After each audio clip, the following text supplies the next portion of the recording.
बिस्मिल्लाहिर्रहमानिर्रहीम। अस्सलाम वालेकुम। मैं हूँ शकील मलिक। सबसे पहले मेरे वीलॉग से पहले जो है वो एक मेरे दोस्त हैं, बहुत प्यारे दोस्त, बहुत अजीज़ दोस्त, तो उनसे वो गपशप हो रही थी ये वज़ीर आज़म ने अभी जो ड्रामेबाजी की उस पर, तो उन्होंने बड़ा खूबसूरत फ़िक्रा था, तो उन्हीं के अल्फाज जो हैं वो आपके सामने वो पंजाबी जी कहते हैं कि जो साडे वज़ीर आज़म ने किया है ना 2 दिन पहले ड्रामेबाजी है टैलीथॉन वाली, आपका वज़ीर आज़म आपके साथ, वो कहते एवं ही है जिवें कहते नहीं कि अंब चूपन गई तो बाग च फड़ी गई, वो कहते इन्हां नाल यही होया। तो लेकिन उनकी बात ठीक है वो कि मेरे वज़ीर आज़म जो हैं उनके साथ यही हुआ है। वो कहते हैं ना नकल के लिए अक्ल की ज़रूरत है, तो आपने वो कह दिया कि जी आपका वज़ीर आज़म आपके साथ, किन के साथ थे आप जनाब? सारा दिन वो लोग नंबर पहले ढूंढते रहे, फिर नंबर डायल करते रहे, आपका प्रोग्राम जो चलता रहा, लेकिन नंबर जो है वो नॉट रिस्पॉन्डिंग आ रहे हैं। मैंने बेशुमार मरतबा वो कॉल की, लेकिन मुझे नंबर नहीं मिला।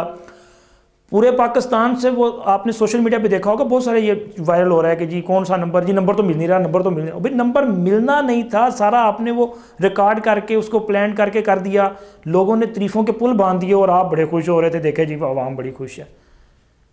कहाँ खुश है? आप बाहर निकलें, आप लोगों पे महीने में 2-2 बार पेट्रोल के बम गिरा रहे हैं, मार रहे हैं लोगों को। पेट्रोल बढ़ता है और उसके साथ साथ तमाम अशिया ज़रूरिया की कीमतें बढ़ जाती हैं, ट्रांसपोर्टेशन जो है ये बढ़ जाती है, ट्रांसपोर्ट के किराए बढ़ जाते हैं, इवन के यहाँ पे नमक से लेके अंडे, चीनी, दूध, हर चीज़ की कीमत बढ़ जाती है। क्यों? वो कहते हैं पेट्रोल बढ़ गया है, तो उससे ये सारी चीज़ें रिलेट करती हैं, ये ट्रांसपोर्टेशन नहीं पड़ती हमें, इसलिए वो सारा खर्चा बढ़ गया। तमाम चीज़ें बढ़ रही हैं, गैस की कीमतें बढ़ रही हैं, गैस मिल नहीं रही लोगों को, और मिलनी भी नहीं है जनाब, चूँकि आपकी मेहरबानियों से। तारीफ़ें तो आपने सुन ली, आपने चौड़े होकर कह दिया बस जी देखें जी मुझसे बड़ा आवाम खुश। आप ये भी तो बताएं कि आपकी वजह से या आपकी वो जो बेहतरीन प्लानिंग है उसकी वजह से अब आपके पास जो है वो गैस है ही नहीं। LNG के जो ठेके आपने किए थे वो तो भाग गए लोग, वो आपको LNG मिल नहीं रही। अब जो घरों में गैस आ रही थी उसका प्रेशर इंतहाई कम है और अगले चंद अय्याम ही ये बिल्कुल कम हो जाएगा, क्योंकि आपके पास गैस नहीं है, LNG दस्तयाब नहीं है। क्यों नहीं है? उसकी वजह भी आप हैं, आपकी हुकूमत है, आपकी स्ट्रेटजी है, आपका रवैया है, आपकी सियासत है।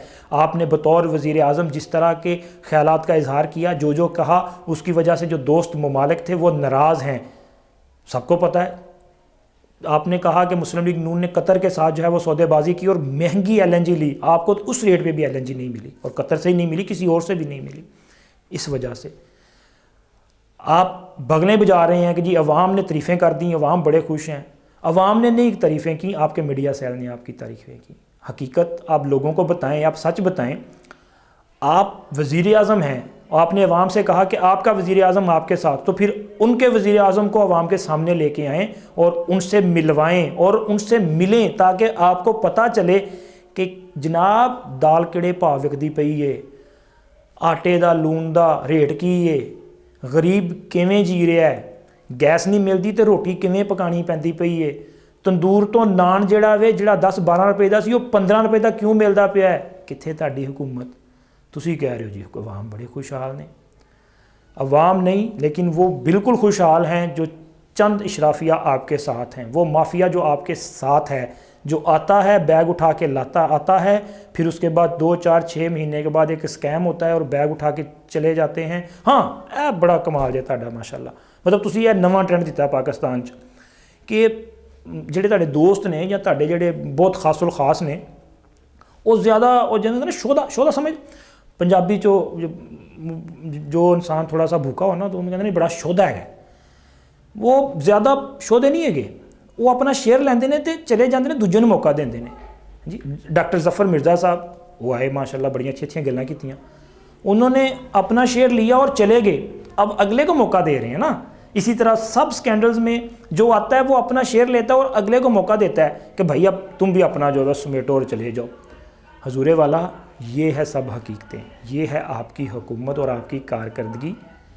इस अवाम पर रहम करें, आप वज़ीर आज़म बने, जो हकीकत है उसको फेस करें, इन लोगों के लिए कुछ करें। लोगों के लिए तो किया कुछ नहीं, रही सही कसर जो है वो आपके इंतकाम ने निकाल दी और आप बड़े खुश होते हैं। मतलब आप जब खुल के बात करते हैं ना, आपने उस दिन कहा कि जी वो उस्मान बुज़दार पे दिल खुश कर दिया उस्मान बुज़दार ने। वो खुशी क्या थी आपकी कि आपने मुस्लिम लीग नून के रहनुमा हैं, کھوکھر برادران ان کا گھر گرتے ہوئے دیکھا تو آپ خوش تھے. اس کے بعد پھر آپ کو خوش کیا کہ خواجہ آصف کی جو سیالکوٹ میں وہ ہاؤسنگ سوسائٹی اس کا آفس گرایا گیا, آپ تب بھی خوش ہوئیں گے. اس خوشی کا مطلب ہے کہ آپ انتقام پہ یقین رکھتے ہیں. آپ سمجھتے ہیں کہ اگر آپ کے مخالفین کو تکلیف پہنچے گی تو آپ کو خوشی ہوگی. تو جناب اپنے مخالفین کو گرائیں, ان کو نقصان پہنچائیں تو خوش ہوتے رہیں, لیکن خدا کے لیے عوام پر بھی ترس کھائیں. ان کو ان کی بنیادی اشیاء ضروریہ جو ہیں وہ سستی داموں دیں تاکہ وہ بھی سانس کا, زندگی سے رشتہ جو ہے قائم رکھ سکیں. اب تو یہ صورتحال ہے, بلدیاتی ادارے آپ نے ختم کر دیے, وہ لوگ تب سے عدالتوں میں جا رہے ہیں, چیخ چلا رہے ہیں. حیرت ہے کہ آپ کو کسی نے فون کر کے یہ نہیں کہا کہ آپ نے ظلم کیا اور سب نے تعریفیں کی, کیونکہ یہ سارا پلان تھا جناب. آپ لوگوں کو موقع تو دیں, آپ کو بتائیں, یہ گلی محلے میں جائیں ذرا, آپ کو بتائیں لوگ کہ جہاں گزرنے کے لیے راستہ تک نہیں بچا, پورا شہر جو ہے وہ کچرے سے بھر دیا گیا ہے. آپ دعوے کرتے ہیں, آپ کی حکومتیں دعویٰ کرتی ہیں کہ جی کچرا اٹھا دیا, کہیں سے کچرا نہیں. بابا نہیں اٹھایا آپ نے کچرا, جہاں سے آپ اٹھاتے ہیں آپ تو وہ ہوتا ہے نا دہاڑی پہ کام والا معاملہ, کہ آپ نے ہفتہ پورا کچرا جمع کیا, پھر اس کے بعد پورا ہفتہ لگایا جی اٹھا دیا. تو اس پورے ہفتے میں پہلے دن جہاں سے سٹارٹ کیا تھا, ہفتے بعد وہاں پہ اتنا ہی کچرا ہے. یہ آپ کی کارکردگی ہے, یہ آپ کی حکومت ہے, اور اب آپ کی حکومت کو اس کا خمیازہ بھگتنا پڑ رہا ہے. آپ کے وزراء جو ہیں وہ صرف اپنے آفس تک محدود ہو کر رہ گئے ہیں, چونکہ عوام کا وہ سامنا نہیں کر پا رہے. آپ کے جو پارٹی کے عہدیداران ہیں وہ کہیں نظر نہیں آتے کیونکہ عوام کا سامنا نہیں کر پا رہے. جس بندے نے بھائی سیاست کرنی ہے اس نے عوام کے پاس تو جانا ہے, لیکن کسی کی چھتر چھایا میں آنے کے بعد آپ کچھ دیر کے لیے کوئی عہدہ, کوئی پریولیج جو ہے اس کو انجوائے تو کر سکتے ہیں, لیکن اگر سیاست کرنی ہے تو میرے کپتان پھر عوام کے پاس بھی جانا پڑے گا, ان کی باتوں کو سننا پڑے گا. اور اگر نقل ہی کرنی ہے تو پھر خدا دے لیے کچھ عقل دا بھی کام کرو, کہ عقل تو کام لو تو انہوں تھوڑا نیچرل کر دو. چلو ضروری ہے کہ تھے جڑے میڈیا سیل کے لوگ نے تھے خیر خواہ نے انہوں نے فون تھی لے لو, اور چلو ایک دو ہی دوسرے لے لیں تاکہ پتہ چل جاتا کہ چلو میرے کپتان نے کوئی کیتا ہے کام, لوگوں کی توجہ جی انہوں نے مسئلے مسائل جڑے نے سنے نے. لیکن اس سننے واسطے جڑا ہوئے نا پیشن چاہیے, ذرا صبر چاہیے, اور جڑیاں حقیقت وہ بڑی تلخ ہے, بہت کڑوی ہے, اس لیے تسی شاید وہ برداشت نہیں کر پاؤ گے. اور عوام نے بھی گزارش ہے کہ ذرا تھوڑا جہا ہاتھ ہولا رکھ لو, وہ پہلے ہی بڑی مصیبت نے, ممکن ہے کہ اتوں ذرا تھوڑے سدھے ہوتے تھے وال بھی سوچ لیں. اب تک کے لیے اتنا ہی, انشاءاللہ ملیں گے اگلے ویلاگ میں. ہمارے اس چینل کو لائک کریں, سبسکرائب کریں اور شیئر کریں. شکریہ.